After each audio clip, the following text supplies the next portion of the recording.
Welcome back to the Fitness, Wellness, and Longevity Podcast. If you are new to the podcast, we are all about optimizing the health and performance of the ageless athlete. We interview experts in the nutrition, performance, and training field. So if you're into that type of thing, please subscribe. In today's episode, my special guest is Adam Neiffer.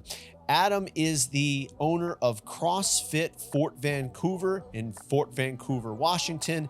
He is a former CrossFit Games competitor, and he is the coach of the 2021 CrossFit Games men's champ, Justin Medeiros.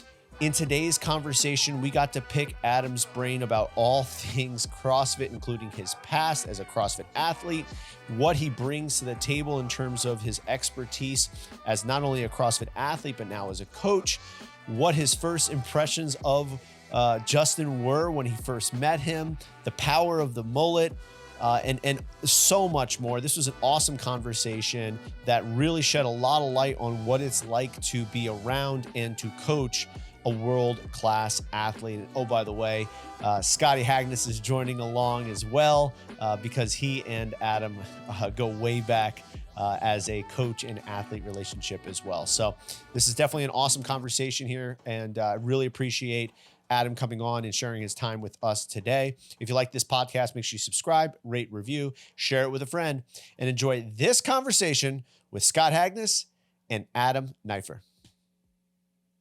Adam, Scott, how's it going, fellas?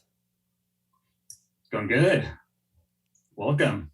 Adam, thank you so much. Thank you for so much for coming on today. And let's start off. Let's talk about Scott's shirt here. I know he's trying to show off for the guest here, but supposedly there's a story behind this shirt. For those of you who are not watching this on YouTube, Scott is wearing a CrossFit Fort Vancouver. It looks a little older, if I'm going to be honest with you. Adam, you want to dive into what the heck this shirt is all about? I think that's just the style. It's like aged a little bit. Yeah, man. It's that vintage look. Yeah. That was the first CrossFit Fort Vancouver shirt that we ever made. I think there's what's on the back. Oh yeah. Yeah, old school. Upside down one arm handstand against the wall. Yeah. So, man, we probably made that shirt in 2009, huh, Scott? It was, yeah, definitely 2009, yeah. 2009. So prior to that, I was coaching at CrossFit Portland, and Scott was, I was learning everything I knew from Scott and probably forgetting half of it. But it was pretty awesome. And when we opened the gym here on this side of the river in Vancouver, that's the first shirt we ever made. And I actually don't have one anymore because I was climbing a mountain like, I don't know, 7-8 years ago, and I got to the top, and that shirt was on the top of a mountain as like a flag. And I'm, how on earth did this get up there? And my wife had actually, it was my shirt. My wife had stolen my shirt and given it to somebody else who she knew was climbing that mountain, and they went up there, planted it on top. And I had no idea what was happening. I'm like, you would not believe what we found up there. And she's like, no way. And I actually haven't seen that shirt since. So for all I know, maybe that's the actual one. So if you're wondering where that Fort Vancouver shirt is, you got to climb some mountains to go get it. Gotta earn it. Yeah, you got to earn that shirt, man. Is it up there with the kettlebell somewhere? Yeah, somewhere, exactly. Yeah. So Adam, first off, I want to mention this to you and the viewers, and I know that you were kind of taken aback as we discussed this off air, but you are the first coach, like I would say exclusive head coach of a men's CrossFit Games champion. Because when you look back in the history books of Matt Fraser for the last 5 years, and then 4 years prior to that of Rich Froning, and then we had Graham Holmberg, Ben Smith as well as in there. We can't forget about old Ben. They were all self-coached, but you coaching Justin Medeiros, you are the first coach of a men's games champion. So I want to get your reaction from that right off the bat. Man, I had no idea. I'd never thought about that. Never even crossed my mind at all. So, yeah, it's just kind of news to me. That's super interesting. I guess my first reaction to it, other than just kind of being like, "Wow, that's interesting," is, I think with any of those top level athletes, doesn't matter the sport, whether CrossFit or not, there's a team of people helping those athletes at the top. And maybe in the past, some of those coaches maybe didn't get the same recognition or maybe didn't play the same roles that we've seen with Justin. So yeah, and I'm not going to pretend I'm the only one. That's been part of my my process with Justin is like finding the best people that I know in other areas and learning from them and making a team effort to help his journey. Awesome. And you know, so right off the bat there, I just want to tell you congratulations. I know Scott probably feels the same, eh, Scott? Yeah, that's pretty amazing. And yeah, it reminded me of 2010 all over again, watching the feed, you know. Yeah. So that's actually a good spot to dive into here. What is your relationship with Scott? Because obviously when you know, we both saw that Justin had won and Scott was like, oh, I'm good buddies with Adam. I'm like, dude, and then I realized Fort Vancouver, and obviously Scott worked with you guys as well. But what's a little bit of the backstory between you and Scott? Because you said you also worked with him as well, eh? Yeah. I mean, I consider Scott like a mentor, or it's like one of those friends that'll be there for life because of everything that he's given and taught me and done for me. And so the backstory of that is when I first came across CrossFit in 2005, I had no clue what I was doing. We were just kind of following the .com workout of the day. My brother and I from like different parts of the country. And when I got back here to the Northwest, the only gym that existed within hundreds of miles from where I was at was CrossFit Portland. And so Scott was the earliest adopter and the expert here in our area from the very beginning. Nobody else had kind of had the vision or the foresight to start an affiliate when Scott did it. Scott, you started CrossFit Portland it was 05, right? It was 05. Yeah, we should have actually opened in late 04, but the building wasn't prepared yet. So, yeah. So it was March 05. Yeah. So in terms of like the CrossFit family tree, like we all kind of have people that maybe introduced us to it. And Scott is the OG in the Northwest, at least in the Portland, Vancouver area. And so, you know, early on when like snatches would come up on the main page and I'd be like, not doing that. I'm scaling that movement or whatever. It eventually came to this conclusion that was like, okay, this is fun, but we need to start learning what the heck we're doing. And first it was my brother Jake that met and got in touch with Scott. I was doing wildland firefighting at the time.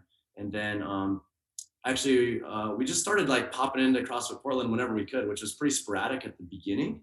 Mm-hmm. And it was crazy because every time we would go and the original CrossFit Portland was in the Academy of Kung Fu in Southeast Portland. And it was kind of this little side studio. And it was like, man, it's hard to describe. It just felt like, you know, we went from like amateur hour from doing CrossFit in our garage or whatever to like, this dude knows so much about what's going on here. And every time we went in, we learned, and then we take that back and kind of apply it to what we were doing.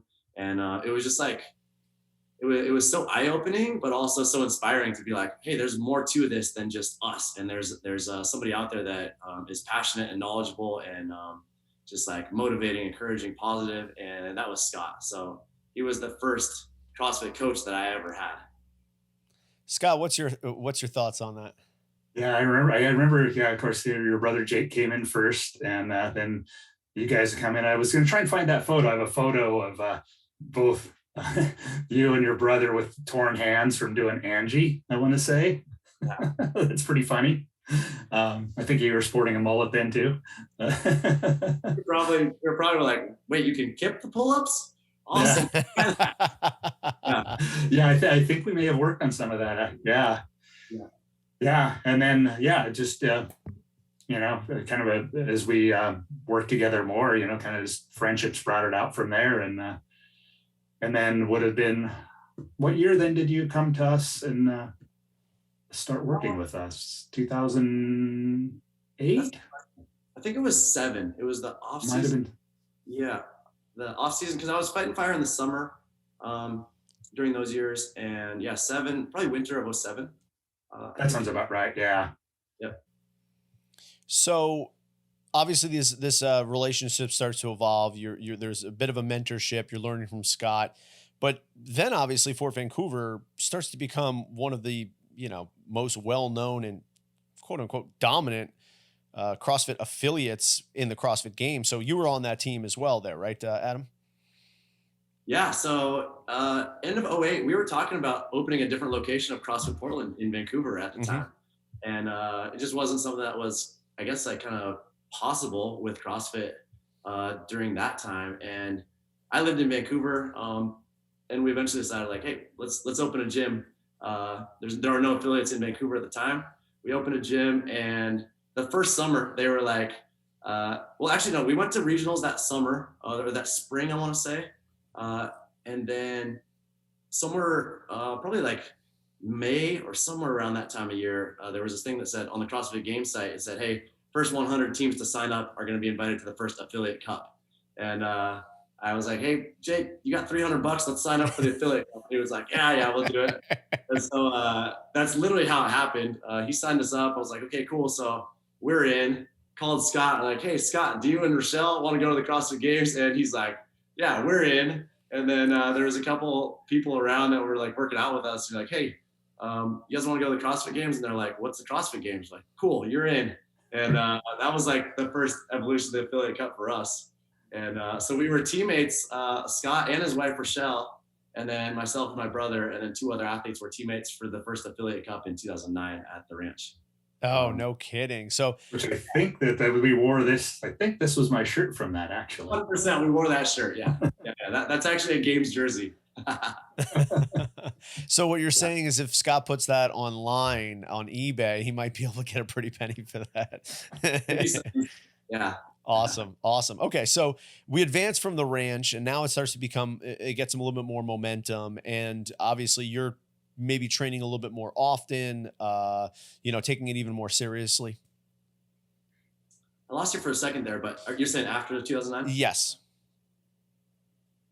Yeah. I think our affiliate was young, and early on there was a culture of like, training to help people, but also there's a group that's like, hey, let's see what's possible. Mm-hmm. And so we just kind of fell into the culture of competing early on, and a lot of that was from things that we had learned from Scott early on in CrossFit Portland. And then just really like enjoyed that combination of like doing CrossFit for health and for life, but also for performance, and the sport of fitness too is something that we always just enjoyed from the very beginning. So Scott, how was it coaching Adam and the team? Well, I mean, he was a coach for us for a year. How long was it before you went up and open? It was like a couple winters, because I was still fighting fire in the summer. Yeah, that's true. Yeah. And, that, I mean, really helped us take off as well, because, I think, hands down, I think Adam is just the best coach. He's got an energy and a motivational style and just a constant positivity that you just don't find. And so you can really see why his community up there has flourished over all these years. And I will say that, looking back over the 16 years of our gym, I've got to say that those years were probably some of my fondest memories. The workouts that we had, and just the general vibe around the place,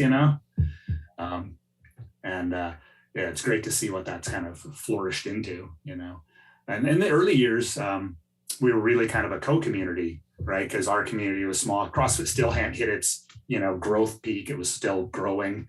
And we would still train together as communities quite a bit. Saturday workouts were at your place or our place. And that's that's what it was. 100%. Not only that, like the way the crow flies were like 10 miles apart. And even like 10, 12 years ago, it was like just an easy drive down there. And now it's like, man, if you go at the wrong time, you might be in the car for a couple hours. So it's just kind of yeah. The distance is the same, but the commitment is way higher nowadays. Yeah. So okay, it's awesome. And I'm in the same boat of just like, when I look back at those times, not only do I see those as like, man, that's where for me I learned just like the way that Scott approaches things. Like, hey, there's a way to do this thoughtfully and not just beat your head against the wall. Like I was kind of used to doing in my previous, like in football and fighting fire, just like, no, I'm just here to go to work. And I'm like, no, there's a better way to train smarter. And so I definitely have a huge amount of gratitude for Scott's approach to things. And then secondly, like Scott mentioned, just like this is such a fun, enjoyable part of my life that, I just look back on it. It was amazing. Actually, I met my wife, and then before we got married, she actually started CrossFit at CrossFit Portland, doing like the 7:30 p.m. on ramp. And so, we were dating while we were there at CrossFit Portland, and yeah, now we're married, have a couple kids. So all that was like very very formative years in my life, both like professionally and also personally in terms of our family. Oh, it's true. Yeah. And your brother also met his wife at our gym as well. So yeah, exactly. Wow. All right. So I got to break up the reunion here a little bit, and I got to pick at this a little bit. Okay. So now, how many times did you guys win the games as an affiliate there for Vancouver there, Adam? Once. Okay. So it was once. Okay. So now you go from affiliate 2/3, right? You want to say? 2/4 and a third. Okay. Okay. I lost track of it. Yeah. Yeah, I think it was 2/4, a third, and a first. Yep. Okay, so you're a CrossFit Games champion, and I'm going to hold you to that. Okay, so the competitive realm changed significantly from the time you started in 2009 to, I guess, 4 years later. Now we're in 2012, 2013 territory. This is where it starts to go to Carson, and this is where Reebok becomes the major sponsor. What was the shift for you of going, at what point did you start transitioning from being a competitive CrossFitter and into more of the coaching role?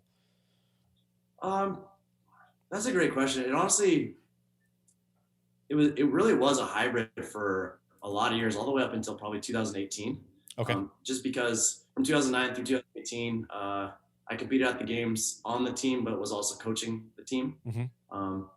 So I was kind of filling both of those roles of, being a team player, but also coaching, which is actually it works really well in CrossFit, because it's nice to have a coach like on the floor when you're out there, in terms of the affiliate cup. And if you look at like Mayhem now, like there's not a coach for them aside from Rich, and you see the benefit of that when he's out on the floor. They're not like, late to making adjustments. It just happens right then and there, because he's the one used to kind of like steering the ship in terms of training and programming and all those types of things. So it flows really nice out on the competition floor.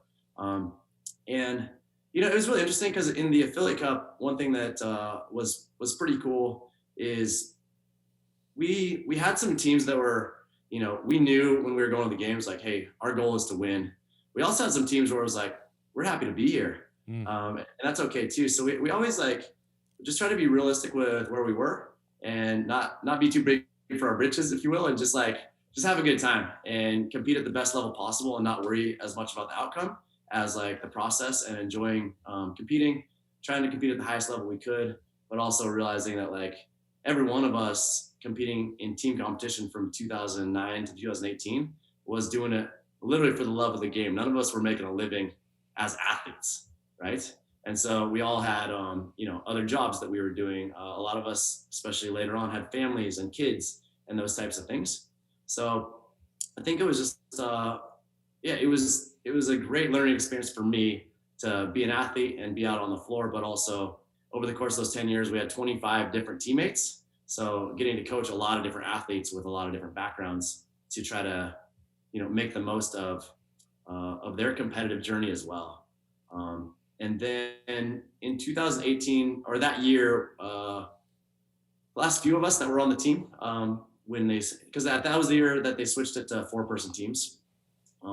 So 3 out of the 4 of us had been competing together for a long time. We had one new athlete in 2018 that went for the first time, and the 3 of us that had been there for a while decided like, okay, cool, we're gonna make one more run at it. 2 of us have kids and families. The third one wanted to start a family, and we're just like, yep, let's go for it.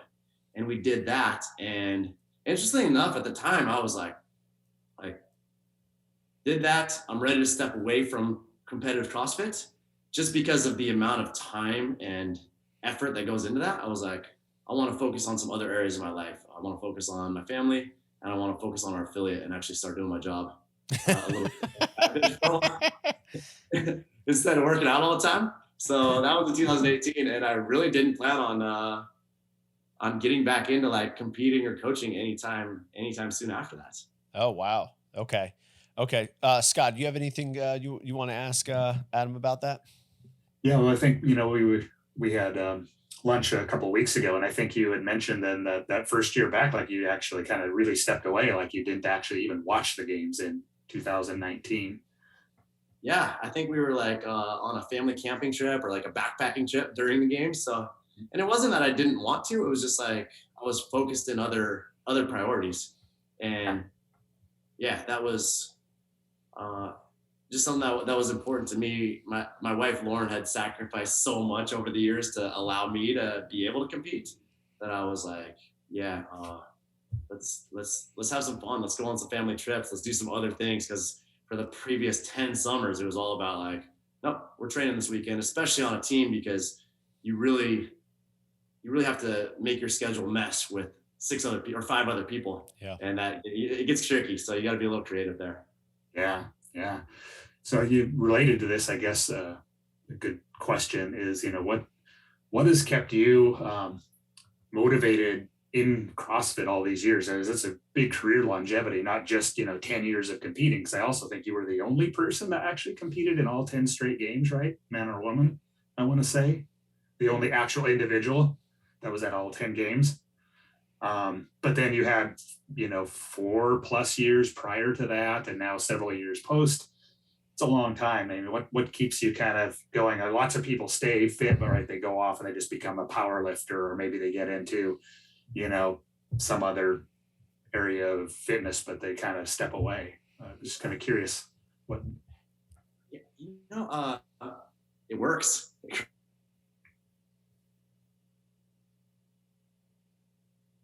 Uh-oh. Give him a second. Froze on me. Give him a second. Go ahead. There you are. I froze for a second. You're like, Sorry, it works, and then he's like, mic drop. It works, man. So, prior to finding CrossFit, I actually didn't like working out. I didn't enjoy it. I lifted weights and stuff like that when I was playing football, but only because I felt like it would make me better at football. I didn't really enjoy that process. And then once I did start doing CrossFit, I was like, wow, this is pretty cool. It works. It's challenging. It's humbling, and I enjoy it. And so it was like, many of us kind of love at first sight. So it was easy in the beginning. Then I found the sport of CrossFit, and that kept me occupied for a long time. And now that I'm not competing, it's pretty funny because I'm not training for anything specific at this point, but I just love coming to our gym and just jumping in for classes. So usually about 4 or 5 times a week, I'll just jump in for a class workout. And literally, I think I like it for the same reason that a lot of other people like CrossFit, which is I show up, I don't have to really think about what I'm doing. I just jump in for the class warm up. I get warm, I break a sweat, I get some good exercise and get some high fives. And I'm glad I did it afterwards. Right. And so I just enjoy that atmosphere. I enjoy the environment of working out with other people. I don't mind working out alone. And I can work out in my garage and I can be motivated to do that, but it's just more fun with other people. So I think I've really just enjoyed CrossFit before I was competing, during and after, for the same reasons, which is the people that I get to participate with. So Adam, awesome. It's interesting, obviously, that Scott's here because he was with you along the way, as you started to become a competitive CrossFitter.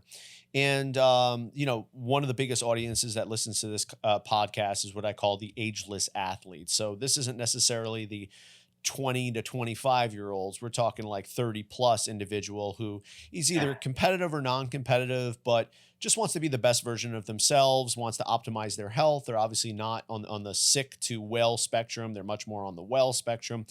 And there's a bunch of different questions that I got from specifically the CrossFit Masters Facebook group. As I said, hey, I'm going to be having Adam on the podcast, and, what would you like to ask him? So, first off, obviously, they're very interested in the things that you're doing. So, kudos to you.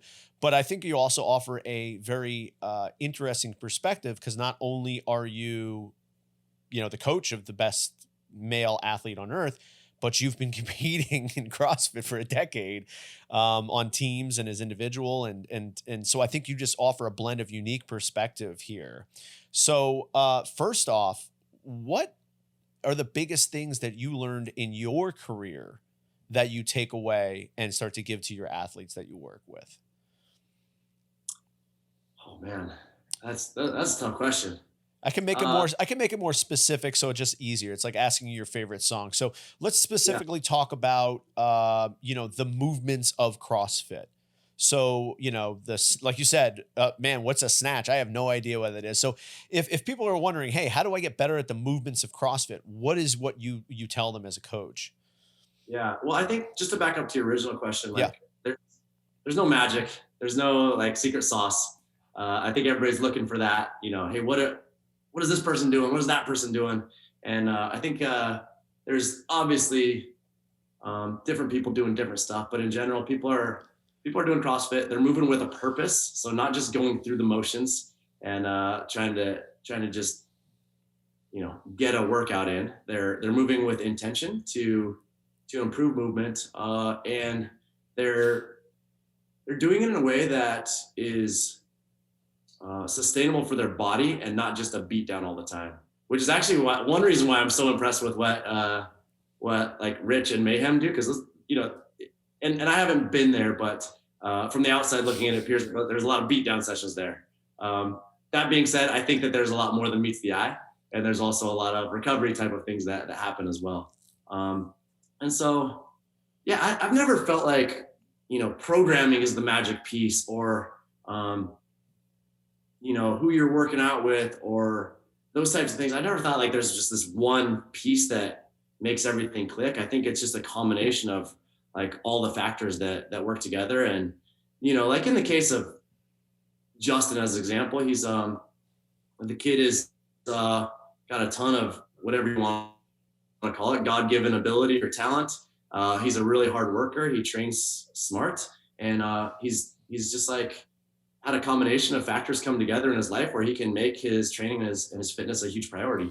For me personally, I've been super, super fortunate, I think, both from playing football and when I was doing Wildland Fire and through CrossFit to remain like pretty darn healthy. And not that I haven't been nicked up here or there over the years, but I haven't I shouldn't say that. I have at times ignored those things and tried to push through them, but I've also learned that that's not a recipe for success. If you got something going on and you pretend it's not there for long enough and just keep kind of grinding or pushing through, eventually you're going to have to take more time off than you want. So addressing those things that come up right when they come up is a big deal.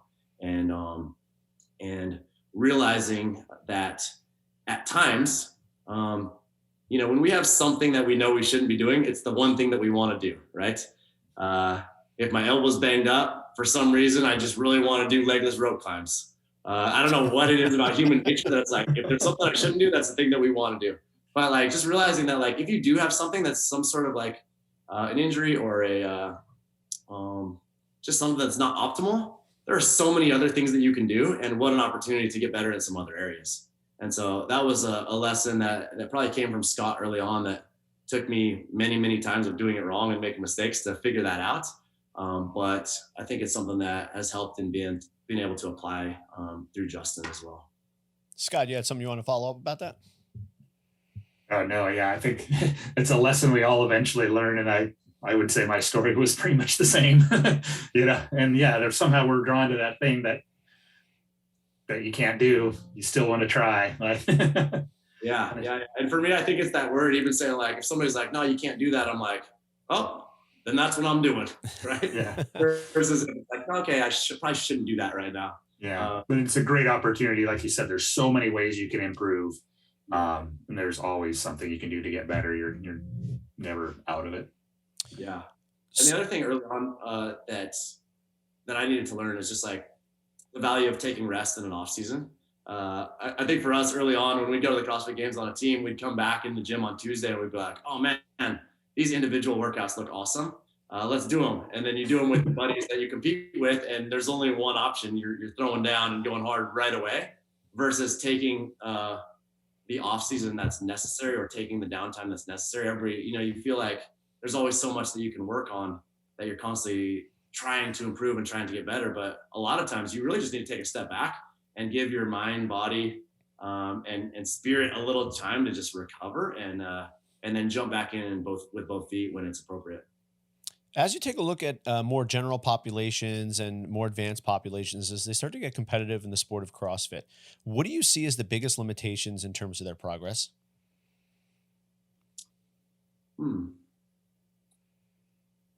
I think a lot of it often has to do with expectations.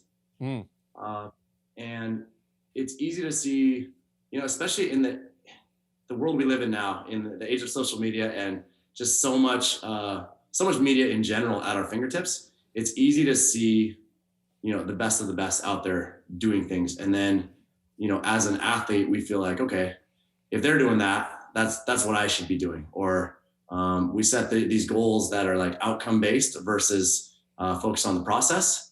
And I see that quite often where an athlete will be like, all right, hey, I'm training to go to the CrossFit Games. And you're like, okay, well, how's it going so far? And they're like, my back's messed up and I got a bum knee. And you're like, okay, maybe we should like start with addressing that stuff before we talk about going to the CrossFit Games or whatever the case may be. And so I think just like focusing on like, okay, where am I at now? And how do I get a little bit better, right? In the big picture of things versus like, okay, this is the end all goal. And if I don't meet that, then it's not a success. So I don't know if that makes sense, but mindset wise, I see a lot of people that are just kind of just missing the mark just a little bit, based on kind of like their expectations where they think they should be versus the reality of where they are right now. I see that. I definitely could see that. Now, what was it? Because I heard the conversation that you, Justin, and I think it was Sean Woodland and the guy he works with right after the day after the games, and you explained the story of Justin like trying to make his case to work with you. He sent you a letter, and I actually really enjoyed that story, and I really respected you for being like, dude, I don't do that anymore. It's kind of like in a movie where like the coach is like, oh, I don't train boxes anymore, and then all of a sudden he like keeps knocking on your door each day and goes like, come on, please train me. You know what I mean? And all of a sudden he's chasing chickens around. But what was it that you saw in Justin that said, man, this kid's actually got a legit shot at winning the CrossFit Games? Or did you even think that? Yeah, no, that wasn't on my radar from the beginning. Really, I was pretty set after 2018 in just stepping away from competition to prioritize those other areas of my life that were important. And so I know what's involved in competing, and I wasn't interested in it. And then secondly, I'm not very good at remote coaching. I don't do real well with just like the online setup. I thrive with like the human interaction piece and immediate feedback piece of coaching in person, and mad respect for all the remote coaches out there, because I think there's so many people that are phenomenal at that. It's just not my strength. And so when my buddy Justin and I have a mutual friend, and he asked me 3 times to like work with Justin, and I just wasn't into it. I was like, no, not interested. And then eventually, just to appease him, I said, all right, cool, man, I'll talk to Justin. I talked to him on the phone, and I said, hey, Justin, why don't you write me a letter of who you are, what your values are, what you're looking for in a coach, what your goals are. And I kind of made it like annoyingly difficult, just because I thought, kid's in college, he ain't gonna write this paper, and that'll be the end of it. I won't hear from him again. Yeah. And to my surprise, then like 2 days later, he sends me this email, and it was like this well-written letter of like, hey, I'm in college. I have a 1.5 years left before I graduate, and I want to do the best I can to qualify for the CrossFit Games, because after I graduate from college, I'm going to move on with my life, get a real job. And so I want to try as hard as I can in the next 1.5 years to make it. He talked about how important his family was. He talked about kind of how he was brought up, and some of the lessons that he learned from being a wrestler. And I was like, man, this is pretty cool. Kid's pretty awesome. But I still like, it wasn't even on my radar to work with him. And then my wife read it. I was like, hey, Lauren, check this out. And she read it, and like nonchalant, she's like, you should do it. And I was like, what are you talking about? I just stopped competing, and like we have all this, you know, life balance, and we go on family trips, and we're doing this other stuff. And she's like, no, you should do it. I think you would be good at it, and I think it would make you happy. Wow. Wow. What an incredible woman. Seriously, man. If she hadn't said that, like, no chance it happens. No kidding. Yeah, 100%. Wow. And even then, I was like, okay, it's a year and a half. Like, I'm going to work with him for a year and a half. Hopefully he makes the games. But usually, you know, when most athletes make the games, it's like they're not making a living being a CrossFit Games athlete. It's like, you know, if we can get him to make the games and he reaches his goal, that would be amazing. And I felt like, yeah, I have a level of experience that I think I could share with him that would help him in that journey. But because he lives in Boise, he's going to Boise State, and I'm in Washington, I'm like, the only way this works is if you come out here for the summer and we get to work together in person. And he was like, okay. And I was like, okay. Really? And so that's what happened. That was kind of like right at the beginning of 2019, and we worked together. That year, the Open was in like March. Mm-hmm. So we worked together through the Open, and it was we had a great conversation because like, okay, the Open is going to be like us dating. If we like each other, if you like me, if I like you, if we feel like we can make some progress, then we'll get more serious after the Open. And so we worked together during the Open, and it was really interesting to see, like, he had some things where like, man, this kid's got some stuff. And then he had some events in the Open where he's like in the thousands in terms of his placing, and it's like, oh, cool. Like, we got some stuff to work on too. So let me pause you there real quick, because if I recall correctly, like, Justin was a pretty darn good like regional competitor before they started consolidating, making sanctionals and that kind of stuff, but couldn't break through just yet, right? Yeah, he was great, and that's a but cool did thing. You know that? Oh, I didn't know that at the time. We were actually both at the 2018 regionals in California. He qualified while he was still in high school. Yep. And he was, you know, one of the kind of like middle of the pack individuals at the time. Yep. So phenomenal for an 18-year-old kid. Yes. I was on a team. I didn't know him, never had met him. I didn't know that he had that background at the time. Yeah. But obviously once we started kind of just talking about where he's been and what he's done, it was like, oh, cool. And you start looking at some of the, you know, the placings that he had, and it's like, wow, this guy he's got some really good strengths. He's got some home runs, right? And that's how he had success previously. But he also had some like massive holes. And I actually was more excited about some of the massive holes because I was like, oh, those are some of the same things that I really struggled with when I started. I was like, I kind of feel like I have a pretty good idea of how to make some progress in a couple of those areas. So that was cool. Scott, you want to jump in? Awesome. Yeah, no. Yeah, I hadn't heard that story. So very cool. Yeah, it was wild. And then when he came out here after school got out in 2019, he comes out and he actually, we're like, we have an extra bedroom. So he actually literally moved right in with us, and he shows up and he's like, he had been a wrestler like his whole life. So he had like really short hair, and he went to Boise State thinking he was going to wrestle. And between the time that he committed to go there and when he actually arrived at school, they cut the program like a week before he. And so that was really like the catalyst that was like, okay, well, he decided now I'm gonna like work on CrossFit, and I'm gonna start pursuing that because wrestling's not an option anymore. He really still wanted to go to school at Boise State. So he wasn't wrestling anymore. So he let his hair grow out a little bit. One of his friends was like, I don't know, he lost a bet or something. And he was like, oh, you should cut it into a mullet. And he shows up at our door, or I showed up to pick him up at the airport, and he's like, oh no, I still have my mullet. He thought my wife was going to like kick him out of the house or something. He was like really nervous about it. And we go in and she was meeting him for the first time. I actually just met him for the first time in person too. And she's like, is that a mullet? And he's like, yeah, my friends made me do it, you know, whatever. And she's like, I love it. And she's like, welcome to the family. Dude, that's awesome. I mean, it really shows how good of a kid and how great you guys are to be able to take someone in pretty much sight unseen and be like, dude, you got a dream. I'm here to help you achieve it.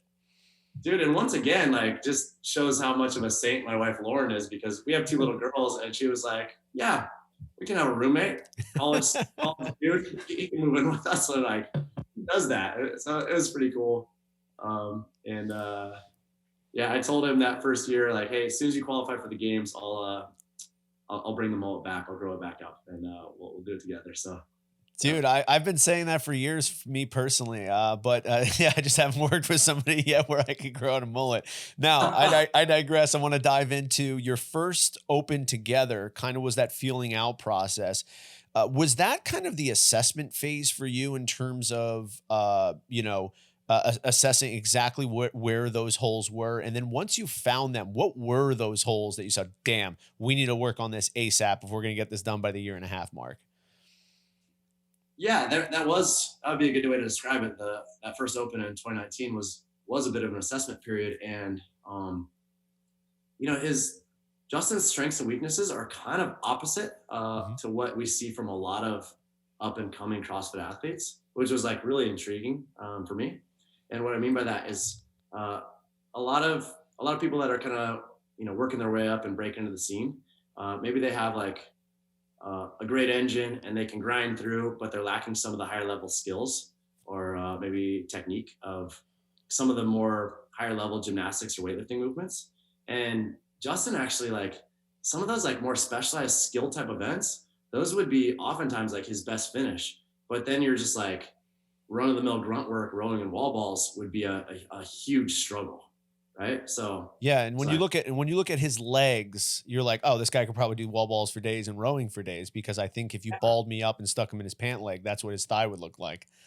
100%. Huh? Yeah, exactly. And so you're like, this isn't really adding up.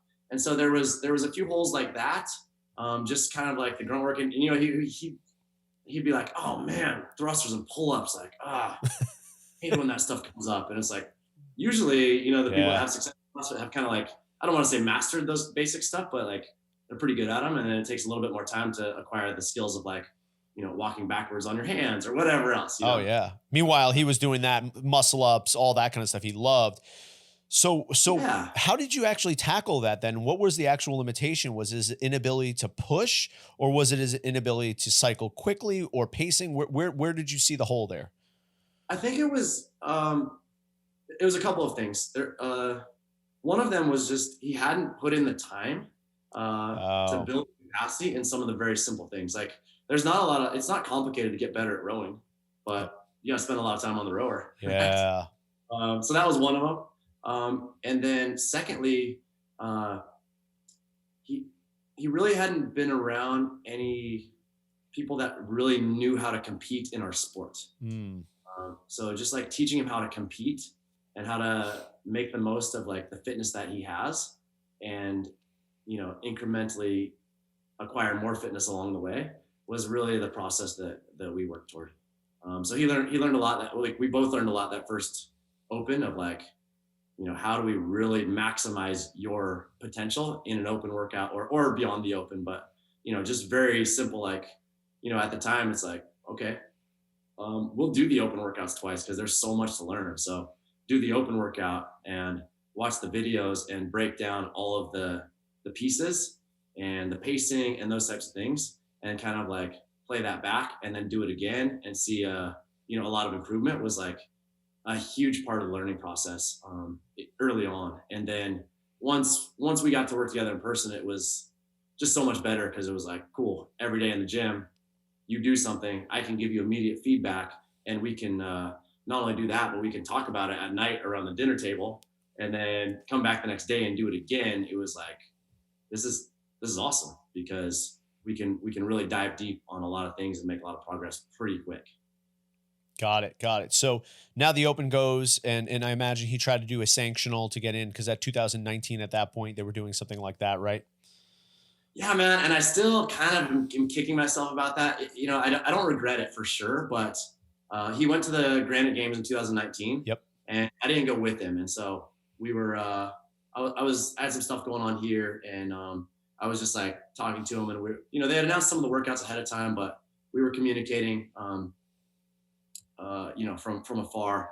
And he ended up getting 4th place at the Granite Games that year, which was 1 spot away from qualifying. Yep. And that was in June. It was the last qualifier going into, the 2019 games. Mm-hmm. So last sanctional, I guess that's called. Yep. And yeah, he was actually in a qualifying spot going into the very last event.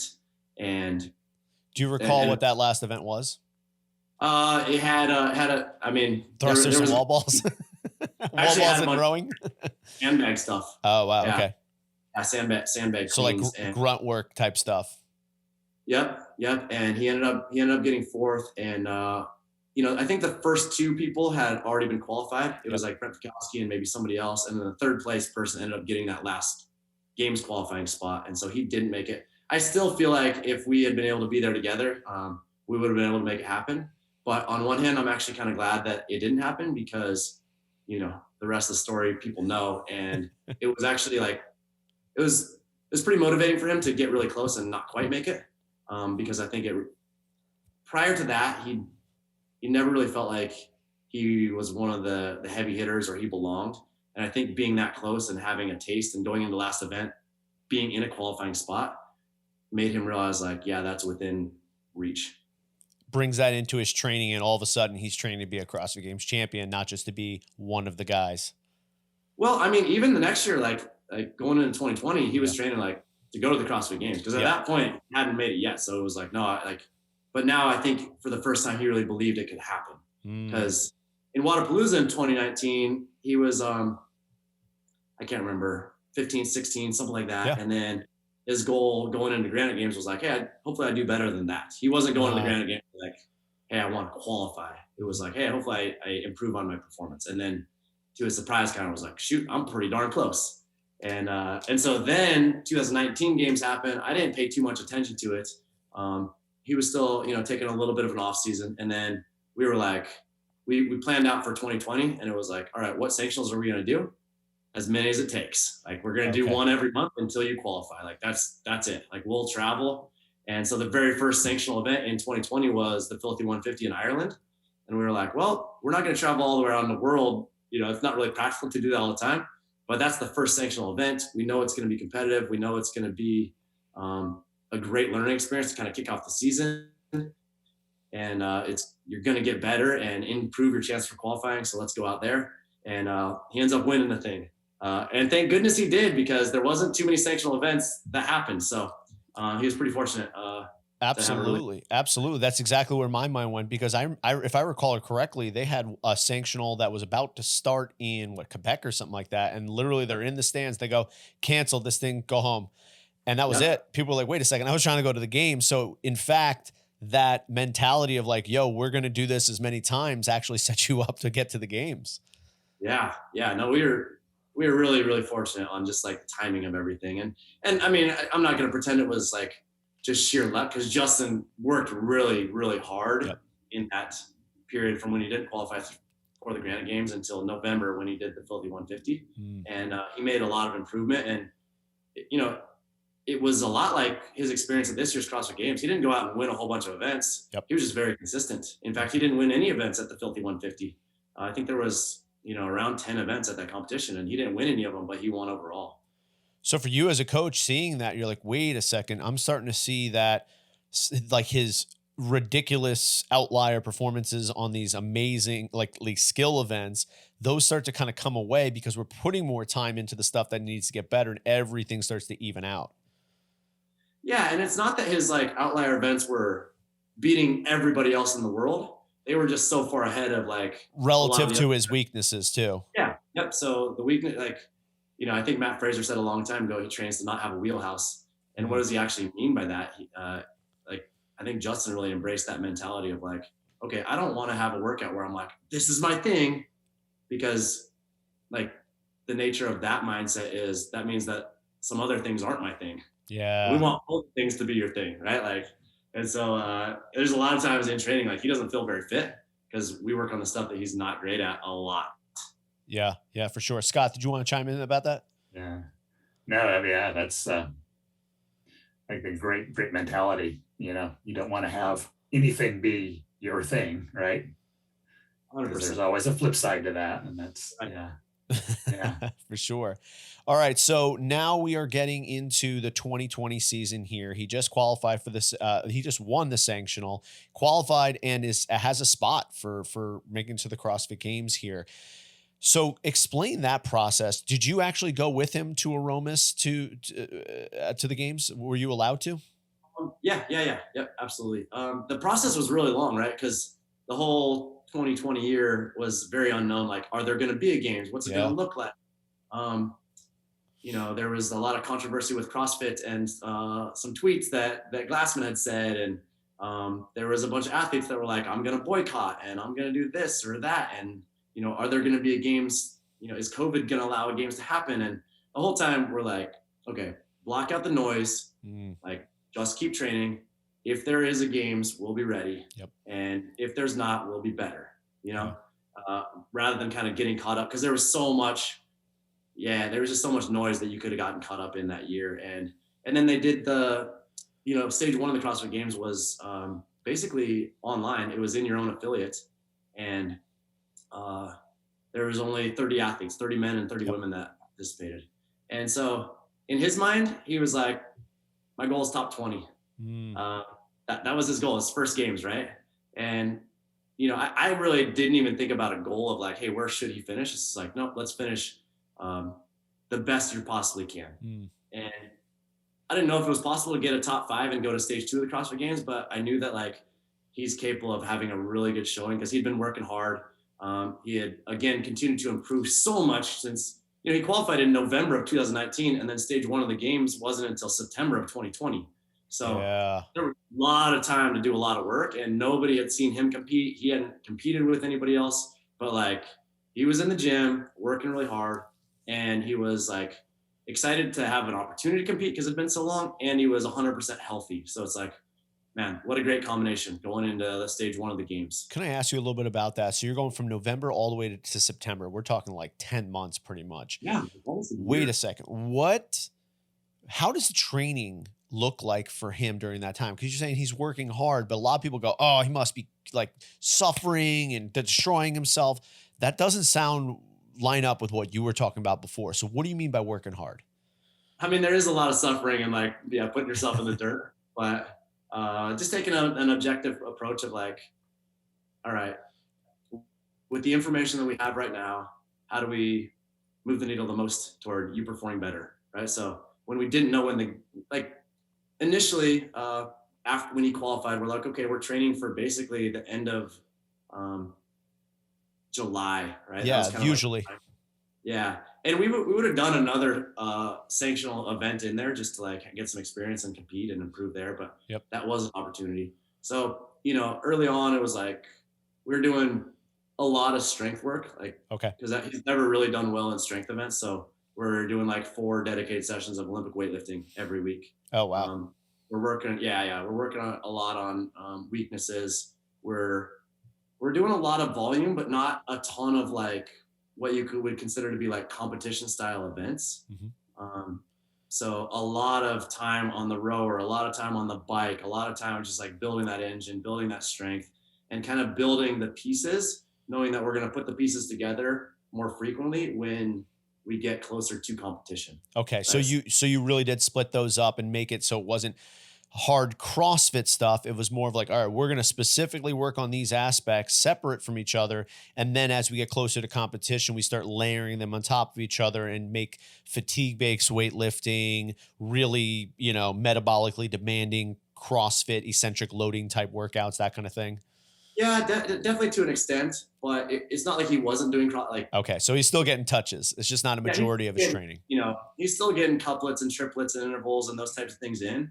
It's just that's not all he's doing, right? He's not coming and doing Fran and then doing, whatever benchmarks. He's doing a lot of the kind of specialty pieces that he needs. He's developing the tools that he needs to then be a more well-rounded athlete at the end of July.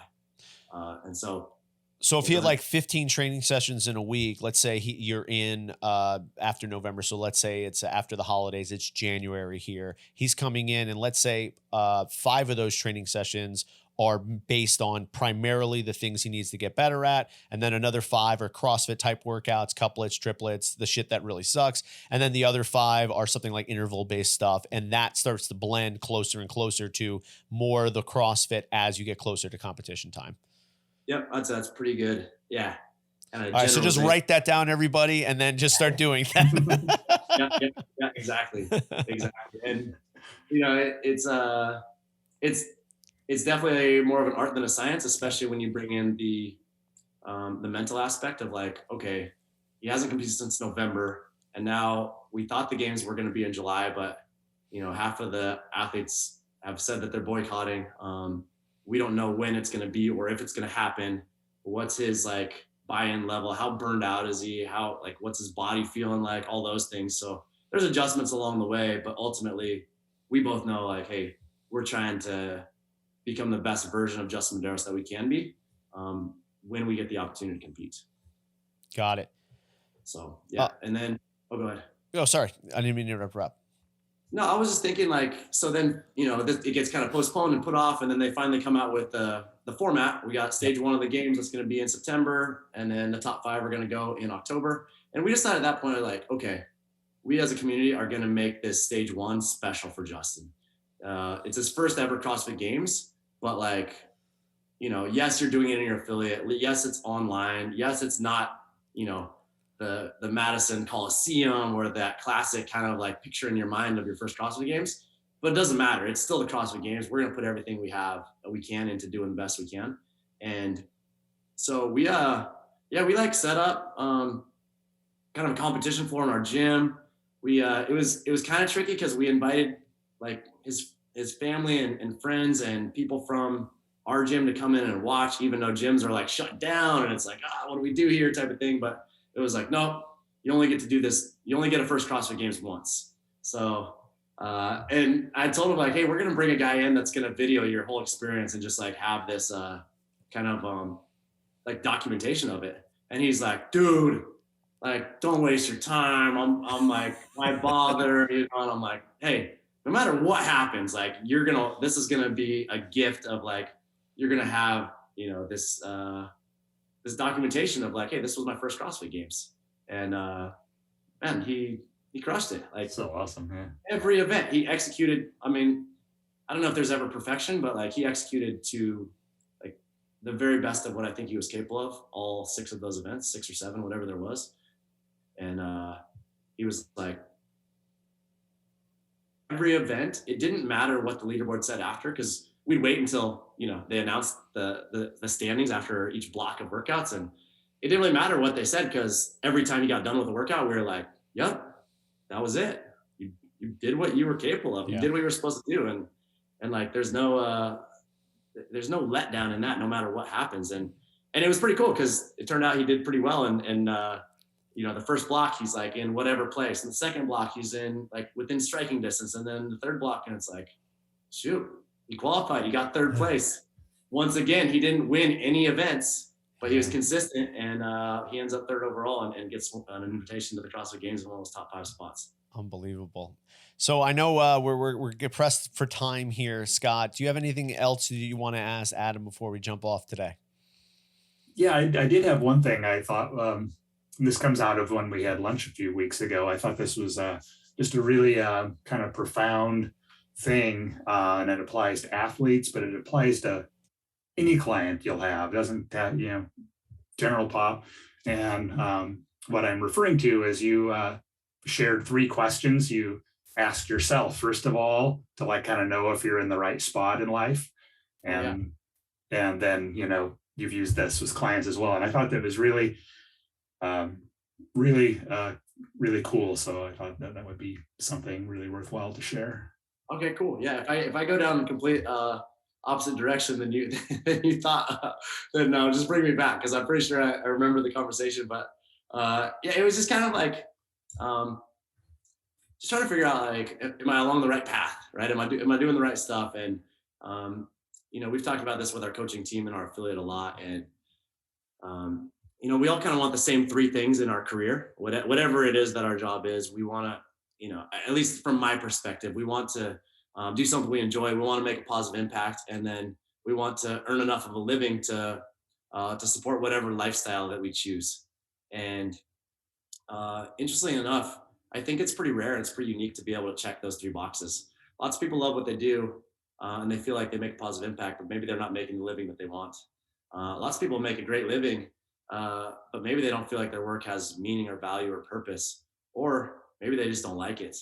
And we as coaches sit in a very unique place to be able to, like I said, do something we really love, um, create a positive impact for the people that we get to work with, and enjoy earning a living that I think it allows us to have a very like comfortable lifestyle. And so to be able to check all those three boxes is like just such a blessing. And you know, when you think about, I think when Scott, when you and I were talking, I'm like, oh, the first 5-6 years of running an affiliate, you're like, shoot, maybe, you know, we made it this month, but maybe next month I'll go get a real job, right? Like, we'll see what happens. And then at some point for me, I was like, no, this is working, and I feel like I can check those boxes. So how do I give that to other people and create those opportunities for other coaches? And so that's been a big focus in my life and in our affiliates. And I think for coaches out there that are you know, they're in the grind or trying to make it, or you know, questioning like, is this something that I can do? It absolutely is, and it doesn't happen overnight, but like sticking with it and doing, you know, the right things for the right reasons at the right time, like they eventually start to kind of like I guess build or gain some momentum to where you're like, wow, I put in some really hard work for a long time, and I've done some cool stuff, and now I'm able to like do something I love, help people a lot, and continue to do that. It's a sustainable job for my life. I think we're so fortunate to have the opportunity to do that in our line of work. And I think that's an amazing place to end off there, Adam. Scott, I appreciate your time today. Adam, I really appreciate you coming out and talking with us today and sharing your wealth of knowledge and your experiences, because I know that there's a lot of listeners who are really going to enjoy this conversation and hear from, like I said, one of the most OG and now, you know, the cat's out of the bag, you know, one of the most knowledgeable and, you know, best coaches in the game. Hey man, I really appreciate you guys coming on. I man, can't thank Scott enough for everything he's done to just help my path and my journey. I 100% no chance I'm here without all of the time and effort that Scott put into helping me out. And Sean, thanks for putting this together and shooting the breeze a little bit today. Absolutely, absolutely. Good times, guys. Good All times, right. fellas. Thanks so much. All right, guys. We're going to have to do this again after you win the 2022 games. Okay, Adam, promise me. Awesome. All right, fellas. I probably talked too much because we didn't get past 2020. So, well, now we're going to have to cover 2021 and 2022. Okay. All right, fellas. Thanks again to Adam for coming on to today's podcast. We really appreciate your wealth of knowledge in the sport of CrossFit. If you like today's podcast, do us a favor, go online, give us a 5-star rating. It really helps grow the podcast, and it's completely free to you. If you haven't subscribed already, please subscribe, share it with a friend, and we will see you next time with a brand new episode of the Fitness, Wellness, and Longevity Podcast.